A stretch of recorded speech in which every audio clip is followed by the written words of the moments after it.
Hello and welcome to Light Guidance 9 Time, number 3 of this new pre-recorded, still live, not polished or edited, little sequence of things I like to share. Today it's on goals. And traditionally, most of us are been taught, in our lives to have a very means-oriented goals, which means, as a small child, our goal is we want to go to school. We just want to go to school with all the big kids. And then, as we get into school, then, we want to graduate.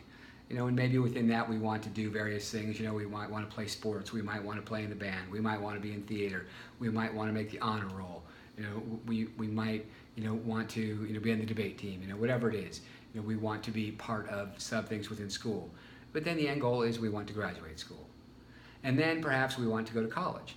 And again, in college, you may or may not want to play, sports. You may want to be in theater. You may want to, play music. You may want to, be a part of a business thing, whatever it might be.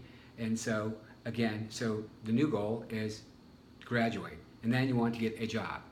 So those are all good things, and they'll get you where you're going. But perhaps a different way of looking at this is to think about, what are you passionate about? What are you absolutely just so passionate about, and what is your mission? What would you most like to accomplish in life? When you're done, what mark would you like to have left on this planet, on this species? What contribution would you like to make to humankind?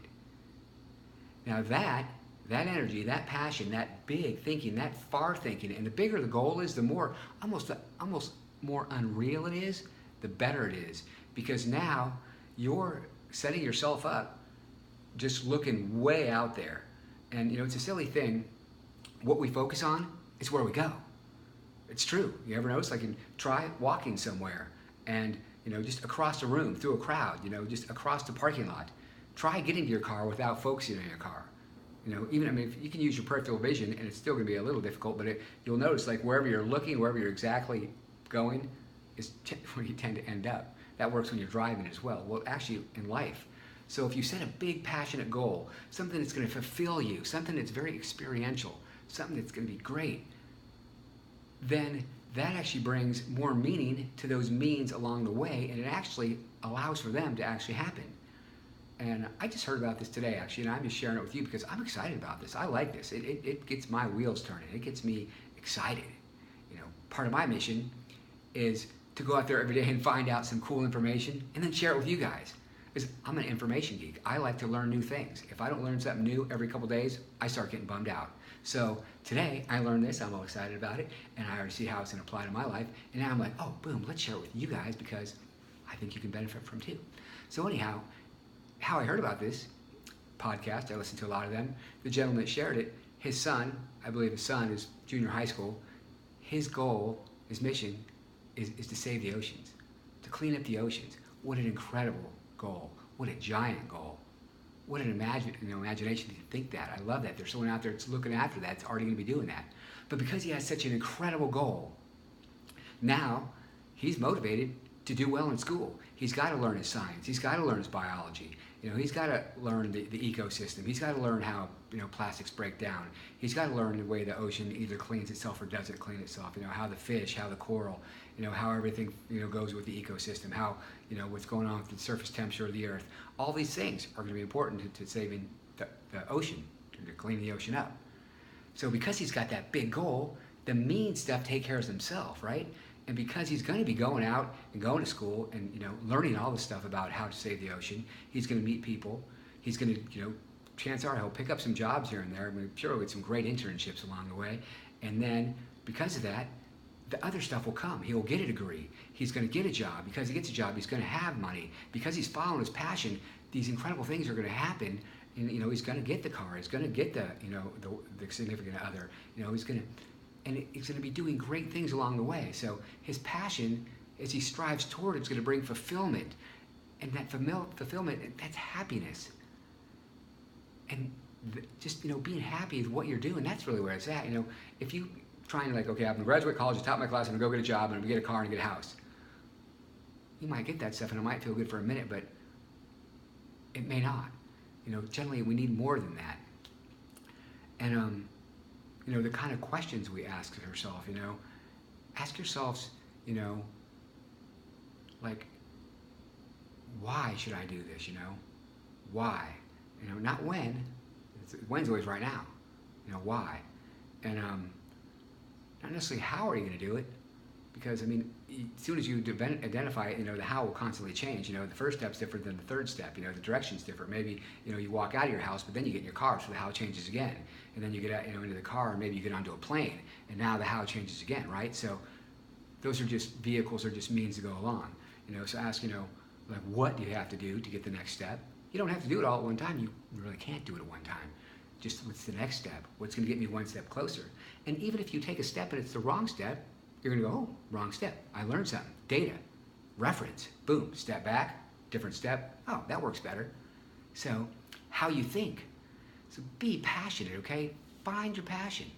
You know what you're excited about. You know what you're passionate about. That's never really leaves you. It might change. That's not a bad thing. So when you're thinking about what you want to do with your life, think about what makes you happy. Think about where passion is. Think about what you're usually thinking about, because that's what your focus is on. And ideally, it's something, you know, you're into, whether, you know, you're into making crafts, you're into serving people, you know, you're into creating things, you know, you're into making things, you're into performing, you know, you're into helping people, you know, you just like cooking, you know, you just want to build something, whatever it is. Follow your passion. Ask, what can I do to get myself closer to it? You know, why is it like this, and how can I make it better? You know, it's really important. And like I say, as you follow your passion and you follow your joy, all the other stuff, the means-related stuff, you know, takes care of itself. It's a very powerful thing. It's a very powerful way to program your mind to get yourself, you know, out of bed. You know, there's been times in my life, usually when I'm new into something, you know, for instance, when I first started, you know, working on my very own race car, when I first got interested in racing years and years ago, I'd wake up early in the morning, 6 o'clock on a Saturday, my day off, go out in my garage and work all day long in my garage. I'd be out there from 6 in the morning to 11 o'clock at night, just beating up on this old, you know, race car as I wanted to go drive. I wasn't making any money. It's what I wanted to do. I was excited about it. I was passionate about it. It was fun. So it's a good example. You know, when I first got into working in a power plant, I used to get as much overtime as I could. A, I needed money, but B, I really liked it. We were doing all these startups, there was new construction, there was all kinds of stuff going on, a lot of interesting problems, you know, stuff that you don't normally see in normal operations because it's something new, startup, new construction. And I was excited because I was learning something new every day. You know, it was busy, it was big, it was noisy, there was a little element of danger sometimes. It was fun, so I was passionate about that. And because of that, you know, I got paid too. I learned something, I had a good experience. You know, it's funny, you know, even if you turns back around, if it just means I just want to get a degree so I can get a job.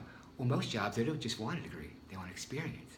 So as you follow your passion, you get that experience. So now you have some experience. Is it exactly the same? Perhaps not, but most experience has some parallel to other experience.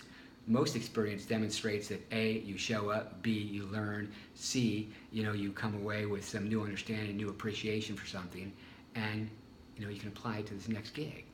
So find your passion, follow your passion, seek to live a life of fulfillment, seek to live a life of meaning where you're going to spend your moments living your passion, doing your best to somehow leave your world a little bit better than you found it. And that's today's 9 Time. Light guidance. Till next time, thanks.